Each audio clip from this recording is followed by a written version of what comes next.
नमस्कार दोस्तों, मैं पंकज मिश्रा आप लोगों का अर्पण ज्ञान गंगा में हार्दिक स्वागत और अभिनंदन करता हूं। दोस्तों, आज मैं आपको बृहस्पतिवार व्रत कथा बताने वाला हूं। दोस्तों, बृहस्पतिवार व्रत कथा इस प्रकार है कि भारतवर्ष में एक प्रतापी और दानी राजा राज्य करता था। वह नित्य गरीबों और ब्राह्मणों की सहायता करता था। यह बात उसकी रानी को अच्छी नहीं लगती थी। वह न ही गरीबों को दान देती, न ही भगवान का पूजन करती थी और राजा को भी दान देने से मना किया करती थी।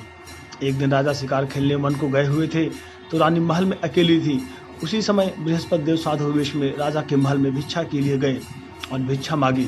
रानी ने भिक्षा देने से इनकार किया और कहा, हे साधु महाराज, मैं तो दान पुण्य से तंग आ गई हूँ। मेरा पति सारा धन लुटाते रहते हैं। मेरी इच्छा है कि हमारा धन नष्ट हो जाए, फिर न रहेगा बाँस न बजेगी बांसुरी। साधु ने कहा, देवी तुम तो बड़ी विचित्र हो। धन संतान तो सभी चाहते हैं, पुत्र और लक्ष्मी तो पापी के घर भी होने चाहिए। यदि तुम्हारे पास अधिक धन है तो भूखों को भोजन दो, प्यासों के लिए प्याऊ बनवाओ, मुसाफिरों के लिए धर्मशाला खुलवाओ। जो निर्धन अपनी कुमारी कन्याओं का विवाह नहीं कर सकते उनका विवाह करा दो। ऐसे और कई काम हैं जिनके करने से तुम्हारा यश लोक परलोक में फैलेगा। परंतु रानी पर उपदेश का कोई प्रभाव न पड़ा। वह बोली, महाराज आप मुझे कुछ न समझाए, मैं ऐसा धन नहीं चाहती जो हर जगह बांटते फिरो। साधु ने उत्तर दिया, ये तुम्हारी ऐसी इच्छा है तो तथास्तु। तुम ऐसा करना कि बृहस्पतिवार को घर लीप कर पीली मिट्टी से अपना सिर धोकर स्नान करना, भट्टी चढ़ाकर कपड़े धोना। ऐसा करने से आपका सारा धन नष्ट हो जाएगा। इतना कहकर वह साधु महाराज वहां से आलोप हो गए। साधु के अनुसार कई बातों को पूरा करते हुए रानी को केवल 3 बृहस्पतिवार ही बीते थे कि उसकी समस्त धन संपत्ति नष्ट हो गई। भोजन के लिए राजा का परिवार तरसने लगा। तब एक दिन राजा ने रानी से बोला कि हे रानी, तुम यहीं रहो, मैं दूसरे देश को जाता हूँ, क्योंकि यहाँ पर सभी लोग मुझे जानते हैं, इसलिए मैं कोई छोटा कार्य नहीं कर सकता। ऐसा कहकर राजा परदेश चला गया। वह जंगल में लकड़ी काट कर लाता और शहर में बेचता। इस तरह वह अपना जीवन व्यतीत करने लगा। इधर राजा के परदेश जाते ही रानी और दासी दुखी रहने लगे। एक बार जब रानी और दासी को 7 दिन तक बिना भोजन के रहना पड़ा तो रानी ने अपनी दासी से कहा, हे दासी, पास ही के नगर में मेरी बहन रहती है, वह बड़ी धनवान है, तू उसके पास जा और कुछ ले आ ताकि थोड़ी बहुत गुजर बसर हो जाए। दासी रानी की बहन के पास गई। उस दिन गुरुवार था और रानी की बहन उस समय बृहस्पतिवार व्रत की कथा सुन रही थी। दासी ने रानी की बहन को अपनी रानी का संदेश दिया, लेकिन रानी की बड़ी बहन ने कोई उत्तर नहीं दिया। जब दासी को रानी की बहन से कोई उत्तर नहीं मिला तो वह बहुत दुखी हुई और उसे क्रोध भी आया। दासी ने वापस आकर रानी को सारी बात बता दी। सुनकर रानी ने अपने भाग्य को कोसा। उधर रानी की बहन ने सोचा कि मेरी बहन की दासी आई थी, परंतु मैं उससे नहीं बोली, इससे वह बहुत दुखी हुई होगी। कथा सुनकर और पूजन समाप्त करके वह अपनी बहन के घर आई और कहने लगी, हे बहन, मैं बृहस्पतिवार का व्रत कर रही थी, तुम्हारी दासी मेरे घर आई थी, परंतु जब तक कथा होती तब तक न तो उठते हैं और न ही बोलते हैं, इसलिए मैं नहीं बोली। कहो दासी क्यों गई थी? रानी बोली, बहन तुमसे क्या छिपाऊं, हमारे घर में खाने तक को अनाज नहीं था। ऐसा कहते कहते रानी की आंखें भर आई। उसने दासी समेत पिछले 7 दिनों से भूखे रहने तक की बात अपनी बहन को विस्तार पूर्वक सुना दी।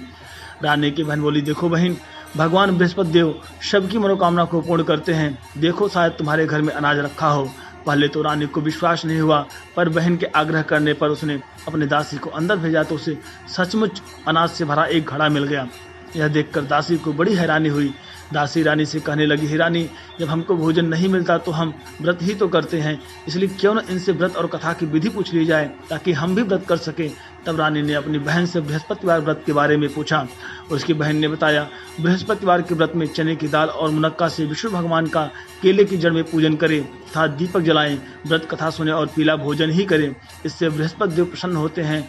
व्रत और पूजन विधि बताकर रानी की बहन अपने घर को लौट गई।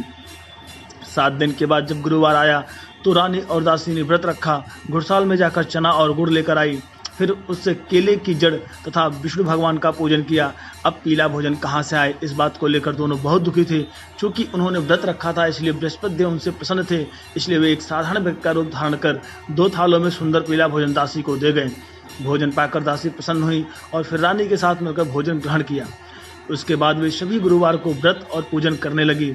बृहस्पति भगवान की कृपा से उनके पास फिर से धन संपत्ति आ गई, परंतु रानी फिर से पहले की तरह आलस्य करने लगी। तब दासी बोली, देखो रानी, तुम पहले भी इस प्रकार का आलस्य करती थी, तुम्हें धन रखने में कष्ट होता था, इस कारण सभी धन नष्ट हो गया, और अब जब भगवान बृहस्पति की कृपा से धन मिला है तो तुम्हें फिर से आलस्य होता है। रानी को समझाते हुए दासी कहती है कि बड़ी मुसीबतों के बाद हमने यह धन पाया है, इसलिए हमें दान पुण्य करना चाहिए, भूखे मनुष्यों को भोजन कराना चाहिए और धन को शुभ कार्यों में खर्च करना चाहिए, जिससे तुम्हारे कुल का यश बढ़ेगा, स्वर्ग की प्राप्ति होगी और पितृ प्रसन्न होंगे। दासी की बात मानकर रानी अपना धन शुभ कार्यों में खर्च करने लगी, जिससे पूरे नगर में उसका यश फैलने लगा। एक दिन दुखी होकर जंगल में एक पेड़ के नीचे आसन जमाकर राजा बैठा हुआ था। वह अपनी दशा को याद करके व्याकुल होने लगा। बृहस्पतिवार का दिन था।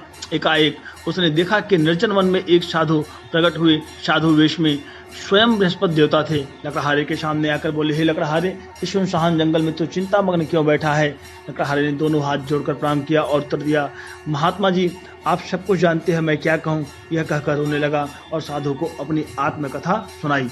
महात्मा जी ने कहा, तुम्हारी स्त्री ने बृहस्पति के दिन बृहस्पति भगवान का निरादर किया है, जिसके कारण रुष्ट होकर उन्होंने तुम्हारी यह दशा कर दी है। अब तुम चिंता को दूर करके मेरे कहने पर चलो तो तुम्हारे सब कष्ट दूर हो जाएंगे और भगवान पहले से भी अधिक संपत्ति देंगे।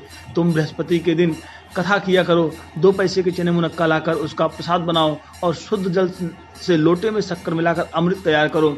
कथा के पश्चात अपने सारे परिवार और सुनने वाले प्रेमियों में अमृत व प्रसाद बांटकर आप भी ग्रहण करो। ऐसा करने से भगवान तुम्हारी सब मनोकामनाएं पूरी करेंगे। साधु के ऐसे वचन सुनकर लकड़हारा बोला, हे प्रभु, मुझे लकड़ी बेचकर इतना पैसा नहीं मिलता जिससे भोजन के उपरांत कुछ बचा सकूं। मैंने रात्रि में अपनी स्त्री को व्याकुल देखा है। मेरे पास कुछ भी नहीं है जिससे मैं उसकी खबर मंगा सकूं। साधु ने कहा, हे लकड़हारे, तुम किस बात की चिंता मत करो। बृहस्पति के दिन तुम रोजाना की तरह लकड़ियां लेकर शहर को जाओ। तुमको रोज से दुगना धन प्राप्त होगा, जिससे तुम भली भांति भोजन कर लोगे तथा बृहस्पति देव की पूजा का सामान भी मिल जाएगा। इतना कहकर साधु अंतर्धान हो गए।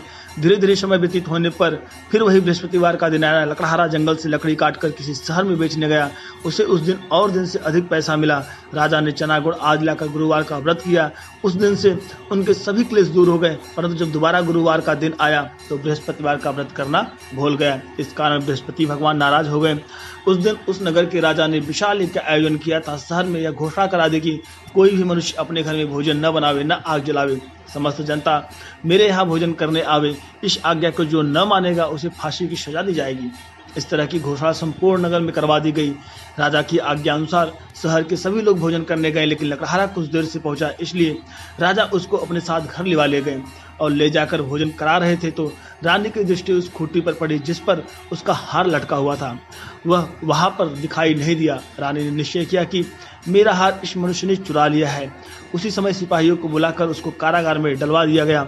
जब लकड़हारा कारागार में पड़ गया और बहुत दुखी होकर विचार करने लगा कि न जाने कौन से पूर्व जन्म के कर्म से मुझे यह दुख प्राप्त हुआ है, और उसी साधु को याद करने लगा जो कि जंगल में मिला था।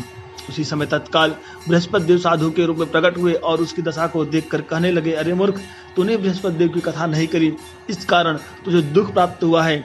अब चिंता मत कर। बृहस्पतिवार के दिन कारागार के दरवाजे पर 4 पैसे पड़े मिलेंगे। उनसे तू बृहस्पति देव की पूजा करना, तेरे सभी कष्ट दूर हो जाएंगे। बृहस्पति के दिन उसे 4 पैसे मिले। लकड़हारे ने कथा कही। उसी रात्रि को बृहस्पति देव ने उस नगर के राजा का स्वप्न कहा, हे राजा, तुमने जिस आदमी को कारागार में बंद कर दिया है वह निर्दोष है, वह राजा है, उसे छोड़ देना। रानी का हार उसी खूंटी पर लटका है। अगर तू ऐसा नहीं करेगा तो मैं तेरे राज्य को नष्ट कर दूंगा। इस तरह रात्रि के स्वप्न को देखकर राजा प्रातःकाल उठा और खूंटी पर हार देखकर लकड़हारे को बुलाकर क्षमा मांगी तथा लकड़हारे को योग्य सुंदर वस्त्र आभूषण देकर विदा कर दिया। बृहस्पति देव की आज्ञा अनुसार लकड़हारा अपने नगर को चल दिया। राजा जब अपने नगर के निकट पहुंचा तो उसे बड़ा आश्चर्य हुआ। नगर में पहले से अधिक बाग, तालाब, कुएं तथा बहुत सी धर्मशाला, मंदिर आदि बन गई है। राजा ने पूछा, यह किसका बाग और धर्मशाला है? तब नगर के सब लोग कहने लगे, यह सब रानी और बांदी का है। तो राजा को आश्चर्य हुआ और गुस्सा भी आया।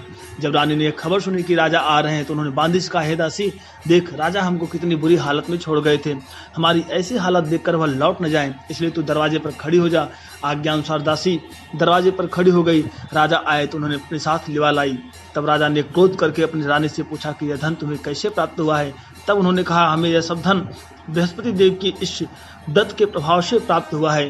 राजा ने निश्चय किया कि 7 रोज बाद तो सभी बृहस्पति देव का पूजन करते हैं, परंतु मैं प्रतिदिन में 3 बार कहानी तथा रोज व्रत किया करूंगा। अब हर समय राजा के दुपट्टे में चने की दाल बधी रहती थी तथा दिन में 2 से 3 बार कहानी कहता। एक रोज राजा ने विचार किया कि चलो अपनी बहन के यहाँ हो आवे। इस तरह निश्चय कर राजा घोड़े पर सवार हो अपनी बहन के यहाँ को चलने लगा। मार्ग में उसने देखा कि कुछ आदमी एक मुर्दे को लिए जा रहे हैं। उन्हें रोककर राजा कथा कहने लगा, अरे भाइयों मेरी बृहस्पति देव की कथा सुन लो। वे बोले, लो हमारा तो आदमी मर गया है, इसको अपनी कथा की पड़ी है। परंतु कुछ आदमी बोले, अच्छा कहो हम तुम्हारी कथा भी सुनेंगे। राजा ने दाल निकाली और जब कथा आधी हुई थी कि मुर्दा हिलने लग गया और जब कथा समाप्त हो गई तो राम राम करके मनुष्य उठकर खड़ा हो गया। आगे मार्ग में उसे एक किसान खेत में हल चलाता मिला। राजा ने उसे देखकर और उससे बोला, अरे भैया तुम मेरी बृहस्पतिवार की कथा सुन लो। किसान बोला, जब तक मैं तेरी कथा सुनूंगा तब तक 4 हरैया जोत लूंगा, जा अपनी कथा किसी और को सुनाना। इस तरह राजा आगे चलने लगा।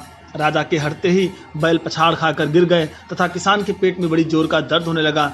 उसी समय उसकी माँ रोटी लेकर आए। उसने जब यह देखा तो अपने पुत्र से सब हाल पूछा और बेटे ने सभी हाल कह दिया। तो बुढ़िया दौड़ी दौड़ी उस घुड़सवार के पास गई और उससे बोली कि मैं तेरी कथा सुनूंगी, तू अपनी कथा मेरे खेत पर चलकर ही कहना। राजा ने बुढ़िया के खेत पर जाकर कथा कही, जिसके सुनते ही वह बैल उठ खड़े हुए तथा किसान के पेट का दर्द भी बंद हो गया। राजा अपनी बहन के घर पहुंचा। बहन ने भाई की खूब मेहमानी की। दूसरे रोज प्रातःकाल राजा जगा तो वह देखने लगा कि सब लोग भोजन कर रहे हैं।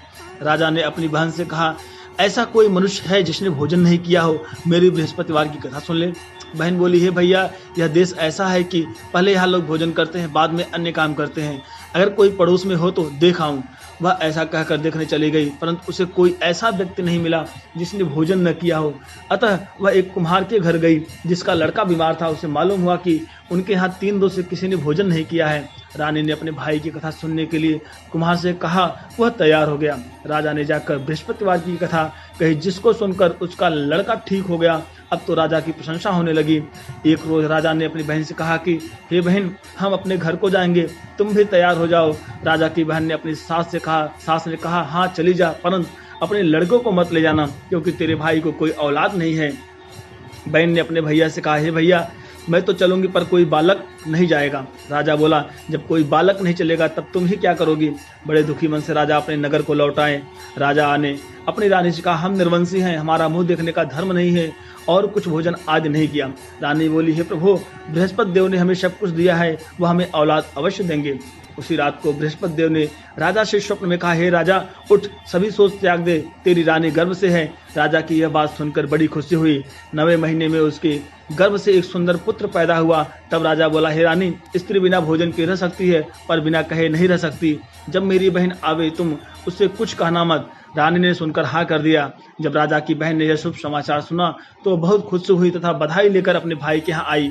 तभी रानी ने कहा, घोड़ा चढ़कर तो नहीं आई, गधा चढ़ी आई। राजा की बहन बोली, भाभी मैं इस प्रकार न कहती तो तुम्हें औलाद कैसे मिलती।